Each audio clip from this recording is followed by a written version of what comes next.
How's it going, everyone? Welcome back to the channel. In the last video, you saw me finally complete this dust collection upgrade for my Dewalt 735 planer, and at the end of the video I had mentioned that I was also going to be upgrading it to a helical head soon, and here it is.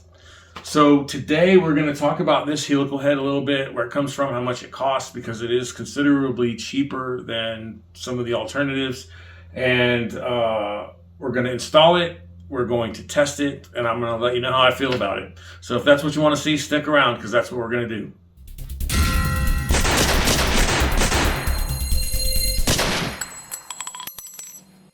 Alright, so I've been kicking around the idea of upgrading this thing to a helical head since before I bought it.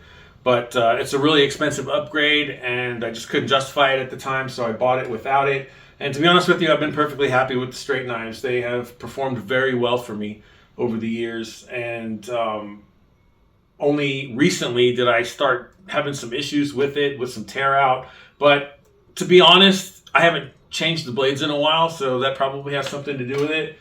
But in any case, it brought the whole idea back to the forefront again, and as I was prepping the video and shooting the video for doing this dust collection upgrade that you guys just saw in the last video, this company, FindBuyTool, reached out to me and asked me if I'd be interested in testing one of their helical heads for this planer. And I looked into it a little bit, and I did some research, and we'll talk about all that in a minute. But I agreed, because it looked like a solid tool, and it had really good reviews pretty much across the board. So they sent it to me. They are not paying me for this review or anything like that. They're not sponsoring the video in any way other than the fact that they sent me the tool for testing. So just to put that out front so you guys know that right away. But I'm gonna install it, I'm gonna test it, and we're gonna talk about it. I'm gonna tell you how I feel about it, and that's gonna be that. So let's talk about price for a second. Now, this planer by itself is well over $700 right now, when it's not on any kind of a deal or a discount or anything like that. And then the stand, I believe, is about $200. So you're looking at $1,000 plus after taxes just to buy this setup as it is, with the regular head that comes with it. The helical head that Bird makes, that's called the Helix, is probably the most popular and well-known one, and that's what most people buy, I think. But that thing, I looked into it, it costs about $550 for just the head right now. But they will install it, pre-install it in a planer, and then sell you the planer with the head in it for about $1,700, which is pretty steep. I mean, you know, you could buy this yourself, you know, for about $600 when it goes on sale, and then, you know, buy the head yourself for $550 or whatever it is, and you know, with taxes and all that, you're looking at $1,200 or so, and then, you know, you have to put it in yourself. Granted, from everything that I've seen, it is kind of a hassle. It's a bit of a pain to install it. You do need to have some mechanical skills in order to do it and not, you know, mess your planer up. So there is that. We're going to find that out, because I have to install this guy today. You know, but it will save you quite a considerable amount of money to do it yourself, rather than having somebody else do it and then buying it already put together for you. In any case, at the time, you know, I just checked it right before I started filming this, actually. This guy is currently selling for $320, so that's already almost half of what the price of the Helix is. It's, you know, a couple $100, $230 less as it stands right now. And, you know, economy's kind of tough right now, guys. Let's be honest. We're all struggling in the ways that we're struggling, and especially with us woodworkers, you know, we spend a lot of money on tools, and we typically don't have a lot of money to spend on expensive stuff or, you know, upgrades, especially for something that already works very well the way that it comes. But at that price, I think it's probably well worth looking into. So I decided to go for it. I'm going to test it out. We're going to take a look at it. We're going to test it. We're going to see how it works. And you guys are going to be here with me for all of that. And I'll tell you exactly what I think about it. So let's get it opened up. Let's see what's inside there. And then we'll get it put in and go from there.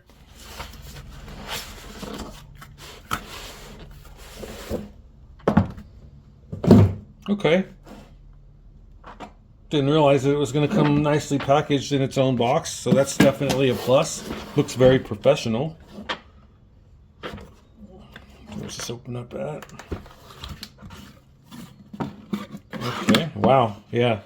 All right, so this thing's very well packaged. I mean, we'll look at this here in a minute. Got a tool, we got some hardware. Oh wow, these must be the cutter heads. Looks like they're all, oh wow, they're individually spaced out in there so that they don't get damaged. They are carbide cutter heads. This thing has 56 of them, I believe. But I mean, that's a good, man, good solid quality foam. There's another couple of installation tools over here.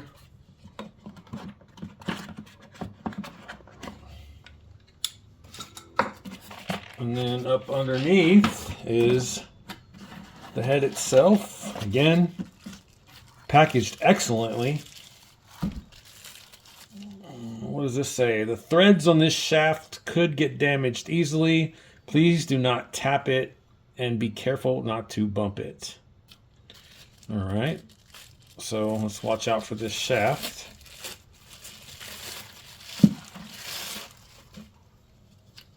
All right, it's got a little bit of oil on there to, you know, preserve it until it gets put on. I mean, this thing is heavy. It's solid. It feels very quality. These bearings are nice and smooth. I mean, so far, it looks pretty good to me. Let's get it installed and see how well it works. All right, so I've had a chance to look through these instructions, and they're okay. You got a lot of pictures, which is good, and it gives you a very general overview of the things that need to be done in order to upgrade, you know, to put in the new head. But it is missing a few things. One of them is pretty important in my opinion, and primarily, so over here on this side, it's telling you how to disassemble the top part of the machine. Then over here is the left side of the machine and the right side of the machine. And then you have to pull the head out and put the new one in, which it doesn't really have any instructions on how to do that. I know because I've watched a few other videos of other people that have done this upgrade, so I know what to expect. But if you haven't done that, or if you're not, you know, particularly mechanically inclined, you might have a really, really hard time getting through that part of just getting the cutter head out, the old one, and putting the new one in. But the primary issue that I have with it is that on this side, again, is disassembling the top part of the machine, and it gets to the point where you expose the cutter head and then you do the right side and the left side. Now, in order to complete both of these steps, there's a couple of times when you have to hold that cutter head in place to get things off, and never in here anywhere does it tell you to remove the blades. And you absolutely have to do that. And you definitely don't want to grab it with your hand with the blades on there. So from a safety perspective, I hope that they will do some revamping of these instructions and add in the step to remove the blades at a minimum. And then after they get to this point, they could probably use a whole other page on the actual removal of the head and the installation of the new one. All right, so the first step involves taking the top portion of the machine apart so that you can expose the cutter head on the inside. So the first thing that I'm going to do in this case is remove my beautiful new dust collection assembly here. And then we just need to take this top off, which is pretty simple. There's 4 screws that hold it on. Now, unfortunately, the tools that they sent with this are not this size. So you do need to use the one that came with the machine. Hopefully you still have it, but it gets stored right there. In any case, we just need to loosen these up. These are captive bolts. They're not going to come out. So you just need to loosen them up, get them out of the threads. All right. Then you can just pull the whole thing off as one piece. All right, so the next thing that we need to do is get the dust cover out of there. And it's just held on by these 3 big red thumb screws. And literally, you just use your thumb, I guess, and take them out. All right, once you get this off, all you have to do is rotate it a little bit because it kind of locks into place in the motor assembly here. And then you can pull it out like that. All right, as you can see, the cutter head and the blades are now visible. So over here is this little plate. and you can see it's spring loaded. Now, when it's up like that, it locks this head in place so that it can't move. Be careful with this. I just know where the blades are, so I know what I'm doing. I'm putting my finger on one of the hard pieces of hardware here. The actual blade is right there. But you see it's locked and you can't spin it, but if you press that down, then you can rotate this and do what you need to do in there. I guess some people don't know that. Just thought I'd point it out. All right, so at this point, they want you to take that piece that I just showed you out, but I think that's probably not the smartest thing to do. I think at this point, what you need to do is you need to get these blades out of here because you're going to be putting your hands down close to that thing, and especially if you've never been in here before, you don't want to be putting your hands down there and, you know, cut half of your finger off, you know, because you don't know where you're putting your hands at. So before I do that, I'm going to go ahead and pull the blades off. So the blades are held on by these black plates and all of these screws, and the same tool that you use to take the top off will remove those. So all you need to do is go in here and take out all these screws. Now, the other thing a lot of people don't know, and this will come in handy when we get the blade out, is that this tool has magnets on the top of it. So once you get this hardware out, if you're not comfortable putting your hands down in there or you're worried about losing something, you can use that to pull the hardware out too. And it's also used to pull the blade out, which I'll show you in a second.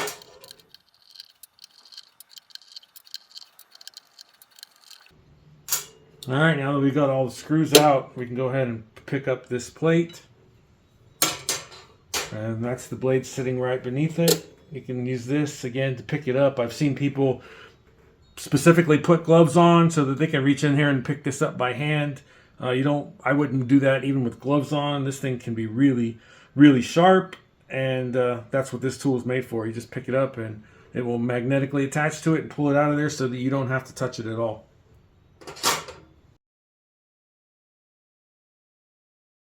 All right, so the last step for completing this section's disassembly is to get this guy out. There's just two Phillips head screws that hold it in, but as you can see, it's spring loaded, so there's a spring there. So just be careful when you take it out that the spring doesn't go flying out and you lose it. So just take it out carefully.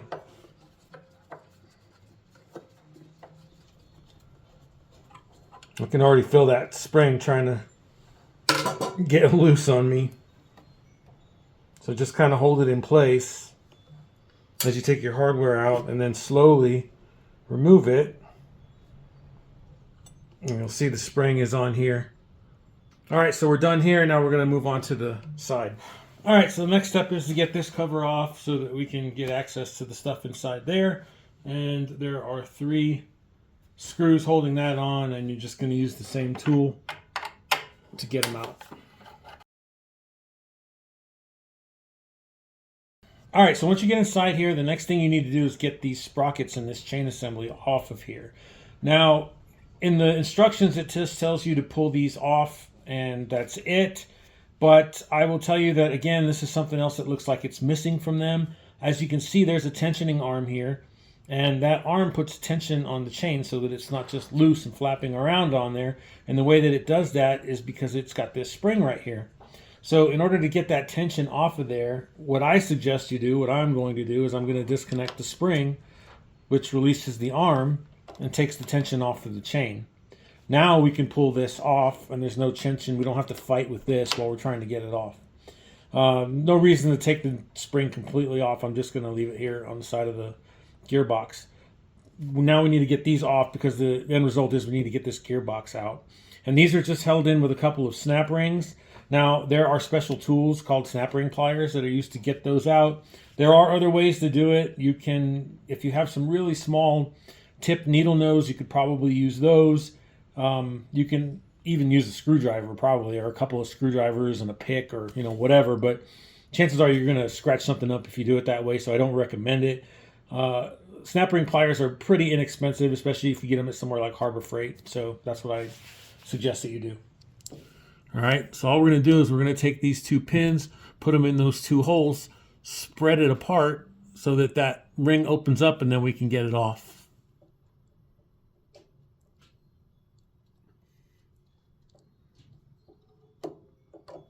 Okay, so you just want to be careful that, you know, you keep a hold of it, because if it slides off of here when you're doing that, that thing will just go boing, and it'll fly away, and you might never find it again. So you got to watch out for that.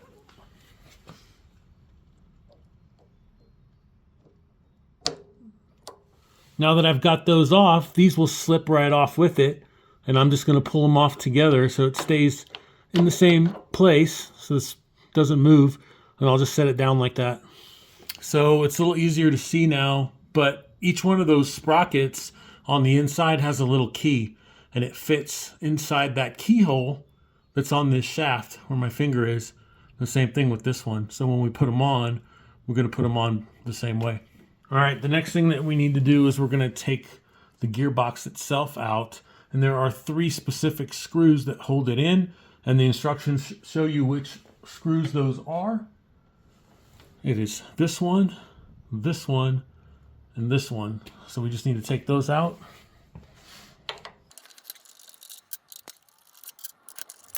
All right, once those are out, we can pull this guy out. Now, there's another screw that we can remove so that we can pull this whole lever out, but we don't really need to. I'm pretty sure we can just kind of turn it off to the side like this, and we can still access everything that we need to through here. All right, and to show you kind of what's going on in here when we do that. So right now it's out, and you see this shaft normally comes through here, and it sits into this keyway here, and then it goes into here. Kind of hard to explain without showing you, so I'll put it back into place. So I'm turning it back up the way that it was, sliding it back into position, and that's the way that it kind of sits there like that when it's installed, see? But for now, we're going to pull it out, and again, we don't need to take it all the way off. I'm just going to leave it right here for now. The instructions actually tell you to take this screw out so that you can get this piece off and take the whole thing out, but it's really not necessary. All right, so one of the last things that you need to do on this side is we need to take this little helical gear out of the head. And the reason for that is because we need it on the new head. The new head does not come with that, so we need to take this off and put it onto the new head. The instructions don't specifically tell you to do that. They basically just tell you to reverse what you did before. I think it would be a little more clear for most people if it would tell you specifically that you need to retain that piece and put it onto the new head. I mean, you're going to find out real quick after you put it together if you don't have that on there, because it's not going to work. But I don't know. I feel like it's something that should have been included in the instructions. But anyway, it's pretty simple. There's a little 6mm hex head on the end of it, and we're just going to grab a 6mm socket to take it off. Now, this thing, if I tried to do it, it would just spin if I didn't find some way to secure the head in place. So all I've done is I've just taken a piece of scrap wood and wedged it down inside there so that the head can't move while I am taking that off. And then I'm just going to grab my socket and pop that out of there. So you want to be careful you don't mess this up, because again, you need it. But as you can see, it just screws right out. Pretty easy. The final thing to do is that we have to get this snap ring out. So this snap ring basically is keeping that bearing on the end of the head from being able to come any farther this way. You know, honestly, I don't know if we need to take that out. I believe this is the small side. I think the head is going to go out in that direction. So we might be able to, it might be easier for us to leave this in place, because when we go to put the head back in, it gives us a stopping point for, you know, how far to put it in at. For in the meantime, just to show you, you just put the pins in the hole like that, squeeze it together, and then it pops out just like that. All right, so here we are on the opposite side of the planer, and we're going to use the same Dewalt tool to first take the wheel off.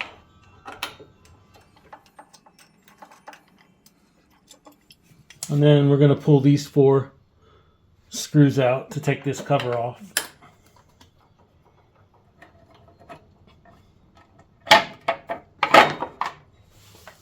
All right, so you can see this looks a little bit like the other side.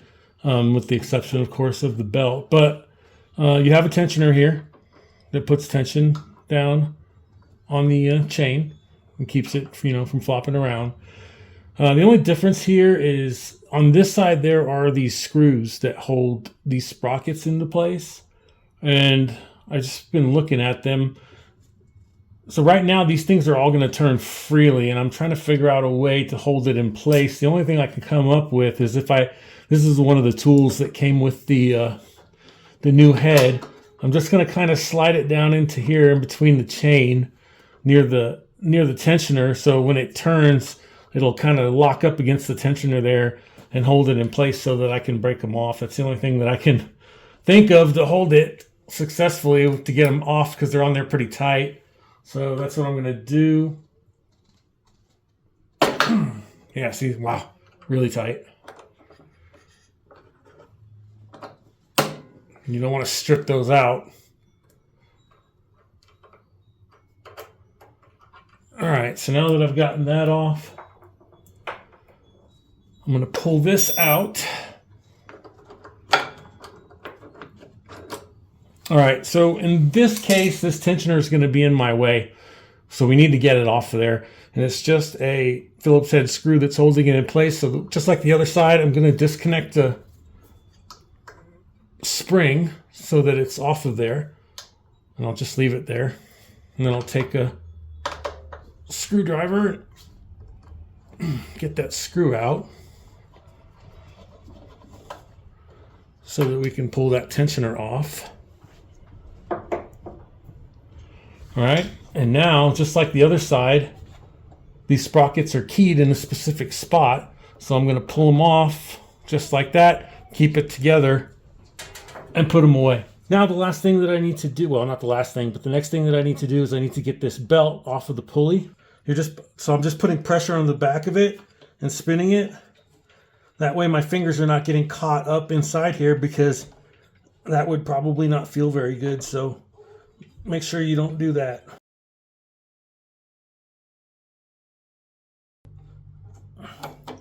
All right, there we go. Finally got it off. Again, the key here is to make sure you don't get your fingers caught in there, because that would probably hurt really bad. No reason to take it off from this side. We're just going to leave it over here to the side for now. And now we need to get this nut off.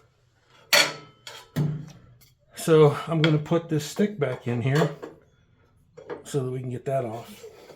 All right, so this is going to be a 24 millimeter nut. So you're seeing a theme here, guys. You're going to need some metric tools to get this done, just FYI.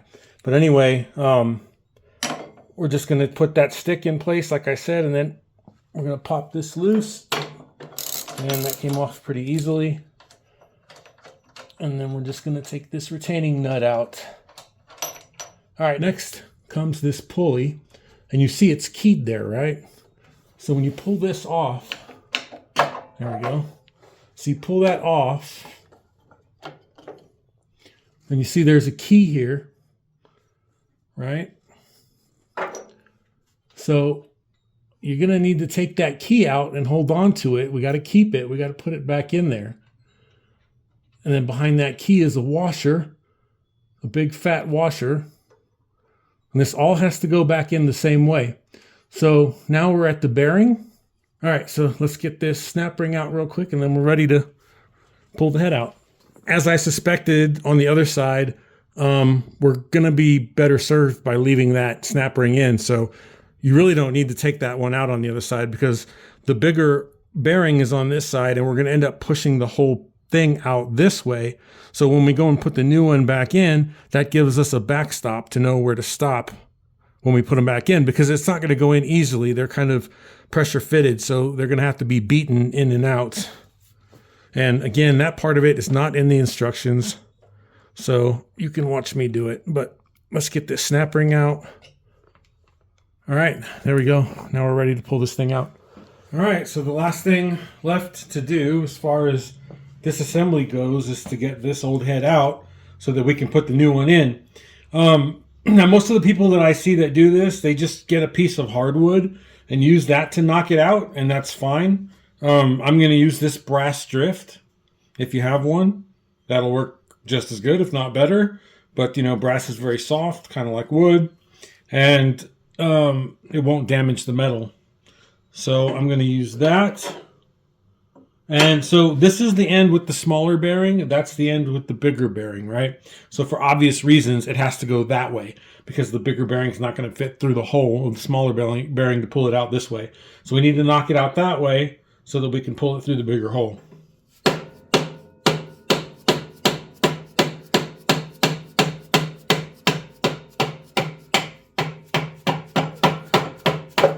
All right, gotten through. So you can see it's kind of a tight fit there, and it's going to be the same way getting the new one back in.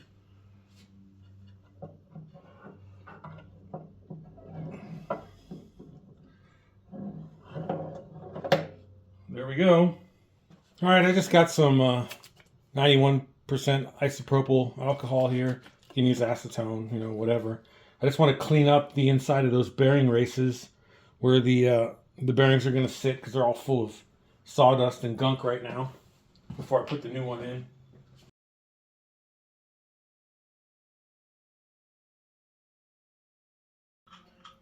So I'm going to put this guy in now, feeding it small bearing first through the hole. Of course, none of the blades are installed on here because it wouldn't fit through this hole if all the blades were on it. At least I don't think it would. So I'm going to leave this nut on this side because I don't want to beat up that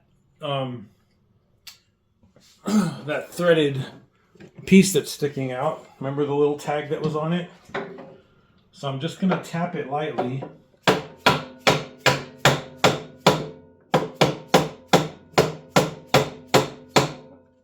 Okay, so I don't know if you could see what I was doing, but I was tapping it from this side and then guiding it through into the hole on this side. So now this one is lined up and I can get it the rest of the way in.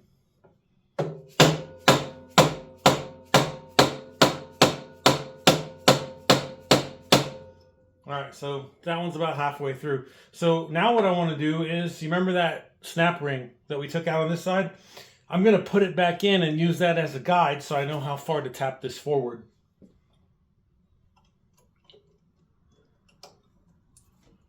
All right, so all you're going to do is slip it in there into that same groove that was sitting in before. Make sure it's there. And now we'll just tap that up until it just barely touches.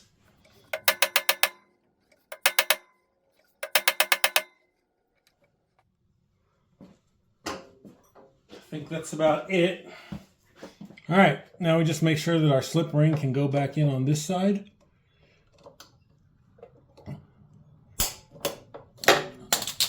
Get it in there, make sure it's seated down where it's supposed to be. So we're good. And now we just reverse everything to put it back together the way it was when we took it apart. All right, so if you remember, the first thing that came off of here, well, the next thing that came off of there is this washer. So we put the washer on, and then you remember the key. So you look at the shaft, there's the key slot. So we have to make sure we put the key back in. That key's a tight fit, a little bit tighter than I would like. So I can get it lined up though. Let's see if we can get this on with just a little bit of persuasion. I don't want to put too much on there.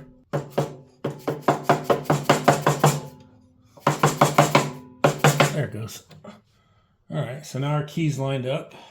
And this was the nut that came on it, but it seems like it's too big. I'm going to use the old original nut.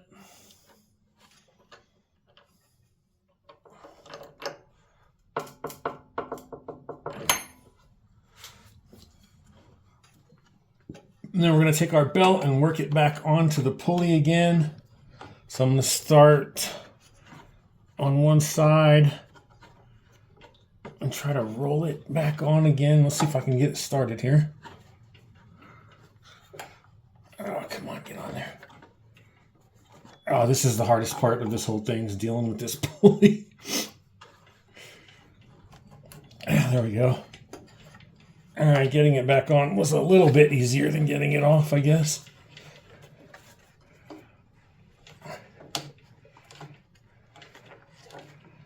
So we're just going to work it back on. Again, be careful. If you get your fingers caught in there, you are going to have a really bad day. All right, there we go. So our belt's back on. All right. I got this mirror because I decided I want to double check to make sure that top pulley is lined up, and I'm glad that I did because it's not. I don't really know of any way that I can show you this on the camera, but I can see that it's not lined up with the top one. So I need to get it. It needs to, you can kind of see it through here too. Again, it's going to be really hard for me to show it to you on camera, but it needs to go back on there a little bit more. So I'm going to push it from this direction and work it back on there. The reason why I decided to try there to check that is because when I was turning this, it felt like there was a little bit of resistance, and I didn't like that. Ah, there it goes. I just felt it slip in. All right, now it's good. Can totally feel it. All right, now if you remember, we got to put this back on. So you remember these are keyed, so there's the key. So we need to make sure it's lined up correctly, and they should line up together. There you go. So you got to put one on, and then you got to rotate it so you get the other one. All right, so now we're both good to go. They're on there. We'll put these screws back in.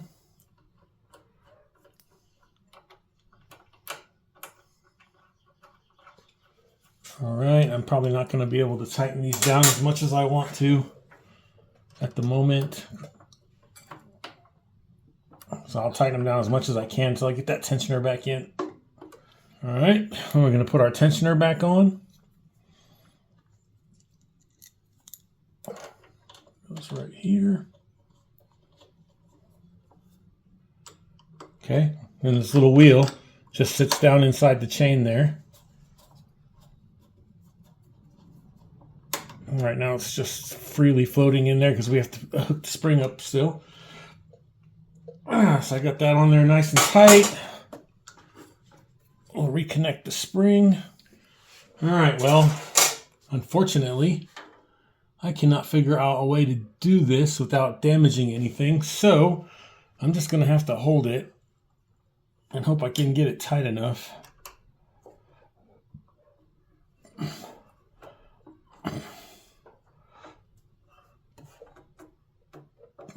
That's pretty tight.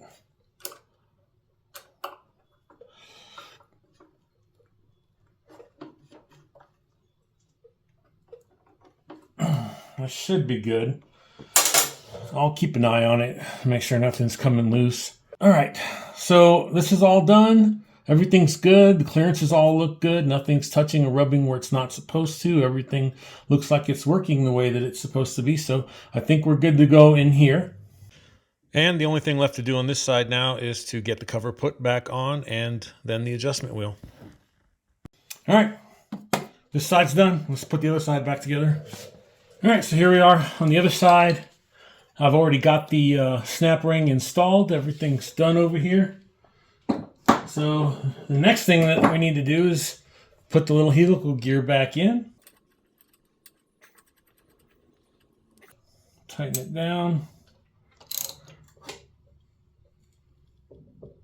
All right, that's it. All right, now that that's in, get our gearbox back in there.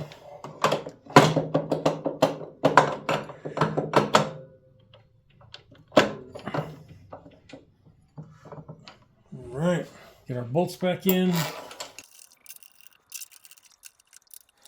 All right, so after I got all this side apart and I was moving things around and, you know, turning this thing around and doing all the things that I was doing, a washer fell off.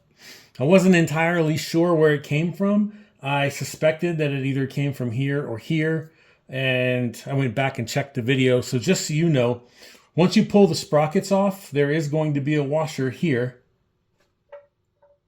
on this spot. So it's probably best if you take it off before you pull your gearbox out, because, you know, if it falls off and you can't find it later, that obviously is going to be a problem. Then we're going to do the same thing we did on the other side. We're going to line up our sprockets with one side and then the other. All right. So there we go. We got these back on. Now, if you remember, these had 2 snap rings.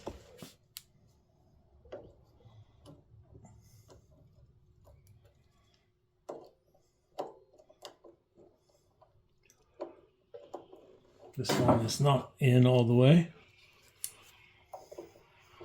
There you go. So you want to make sure it pops in all the way. Now it's locked in place. And then you remember our little tensioner here.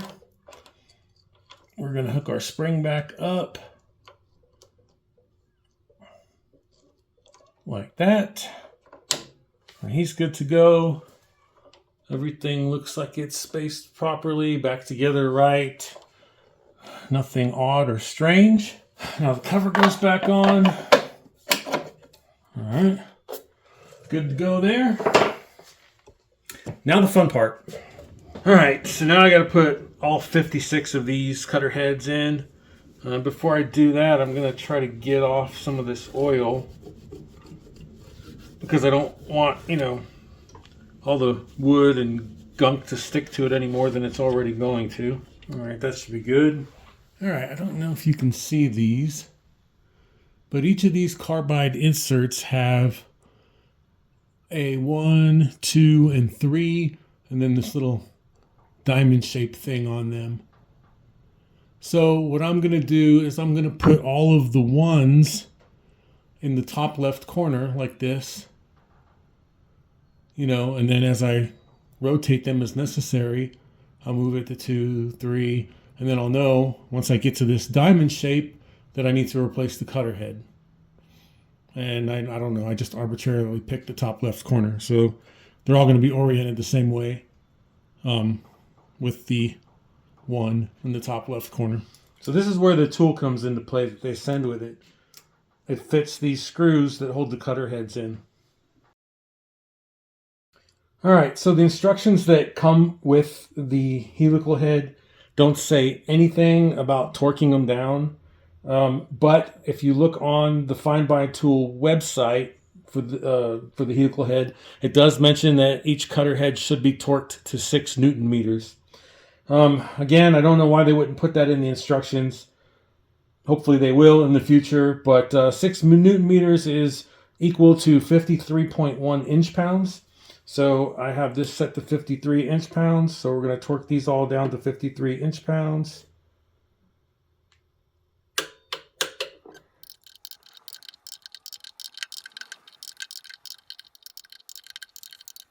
All right, so that's one row done. It took about 10 minutes. I got 3 more to do, but I'm going to get this down in here and show you real quick to make sure you get these aligned properly. Okay, so as you can see, when they are properly seated, they sit at just a little bit of an angle to this little seat part that comes out here. I actually did get one off, so you got to be careful to make sure you get them all seated right before you tighten them down. All right, so that's one complete. I am not going to film me putting in the rest of the 3 rows. There's no need for you to be tortured through that, and no need for me to take up all this space on my phone. So we'll come back after I get the rest of them in. All right, that's it. They're all in. They're all torqued. We're good to go. Last thing to do is to put this stuff back together on top. So first thing we need to do is put our little spring-loaded lock back in. And if you look, there's a little spot for the spring to go into. Then you put the 2 screws in exactly the same way we took it out. All right, that's back in. Let me just check real quick and see if it works. Again, be careful when you're doing this. These are sharp. So there it is, locked. And we push it down and then we can move it. All right. So that's good. Next, we put this dust cover back in. And again, you got to put it in there, get it lined up, get the tab in, and then just rotate it down into place. All right, that's it. Just all right, and the last thing to do is to put the cover back on.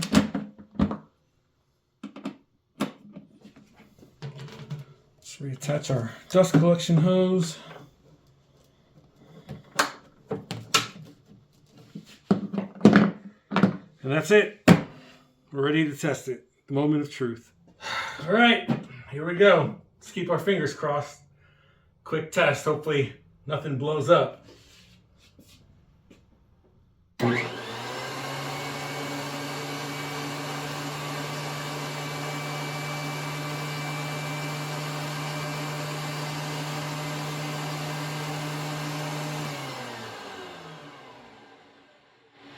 Sounds good.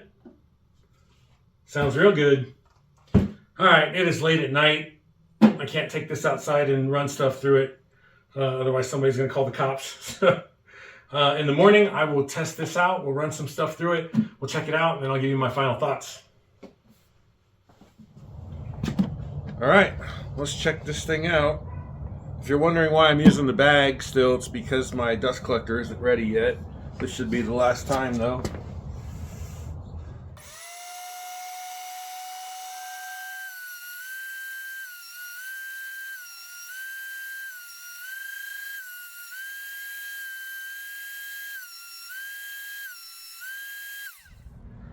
All right, so I ended up running a few different things through it to kind of put it through its paces and, you know, see what the results were on different things like softwood, hardwood, and then we'll talk about this in a minute. But so I ran some maple through it, I'm pretty sure this was redwood that I had laying around, and then this is an olive and epoxy charcuterie board that I have been working on, and there will be a video coming up on that pretty soon. But anyway, as you can see, or hopefully you can see, I mean, I can't really even see any indication that these have even gone through a planer. I mean, they are pretty much perfectly smooth, no tear out, no issues of any kind, which you usually can see frequently on maple. At least that's my experience, especially with straight knives. But no, I mean, it did an excellent job. I mean, I can't complain. And to be honest with you, I was totally happy with the straight blades on there too. I mean, I had very, very little problems with the straight blades. And when I did, I kind of expected it because I knew it was going to do it on certain things. For example, like this. One of the reasons why I wanted to do the upgrade was because I like to work with olive, and I've been working with it a lot more frequently now. And as you can see, it's very highly figured. And then on top of that, you add in the epoxy, which I have had some situations with epoxy and the straight blades where you could see these horizontal chatter marks that are going across it, and then occasional tear out. And that's problematic because when you get tear out on here, you have to sand down, you know, below it, or do some repair with like CA glue and other things. And you know, it affects the thickness of your final product and adds a lot of time to the work, and it's not fun to deal with. So this obviously is done. This is not the way it looked like when it came out of the planer. I forgot to get a shot of it, but I will tell you that the wood, the olive itself, was like butter. I almost always get a little bit of tear out somewhere that I have to sand through, but I mean, I got none that I can recall seeing on the olive. The biggest difference that you can't see that it had when it first came out was there were vertical lines that you could see running along the epoxy, just the epoxy. Nothing was visible or anything on the wood, but on the epoxy there were all these perfectly straight vertical lines from, I'm assuming, the cutter heads. And the thing was, though, you could see them, but you really couldn't feel them. And you know, they, with very minimal effort, they sanded right out. So I suspect that that's kind of normally the case with epoxy. And I mean, it wasn't a problem. In fact, it was great because I don't think I got any tear out on it now that I'm thinking about it. So you know, that was way better. And for me, that is worth the price of admission for upgrading to that helical head, just for working with this kind of stuff alone. All right, so the main question you probably want answered is it worth it? And we're going to talk about things that I liked and don't like, but the short answer is, yeah, it is. For, you know, especially when you compare the cost of some of the other brands that make these helical heads to this particular one, again, I can't compare apples to apples because I don't have those other ones. I can only tell you what I think about this one, but I mean, it does what it is advertised to do. And for the cost of it compared to the cost of the others, I would say that it's absolutely worth it, especially if you're on a budget. Now let me segue from there into the things that I didn't like about it, and nothing really has to do with performance. There was two main things that I had issues with. One was the instructions, and if you've watched this video, you saw me bring that up several times. The two biggest problems with the instructions are that there's a whole section missing where it tells you to take apart the top and both sides, but then it doesn't really give you any detailed instructions about getting the actual head out and in, and then reusing that little gear and those sorts of things. And then the biggest thing is it doesn't really tell you to take the blades off. Yes, that's probably common sense and a no-brainer, but there are people out there that follow instructions to the letter, and if it doesn't tell them to take the blades off, they're not going to, and you're going to run into all kinds of problems trying to hold that head in place, right up to the point of possibly injuring yourself, because those blades can be really sharp, and you don't want to be touching them very much if you can avoid it at all. So anyway, I had some issues with the instructions, but that's an easy fix. So if you're watching this FindBuyTool, please look into that, and it would be pretty simple to update those instructions to add just a couple of things to make them much better and easier for people to do, especially for a process that's kind of difficult if you're not really highly mechanically inclined. And that leads to the second thing, is it's kind of a pain to put it together.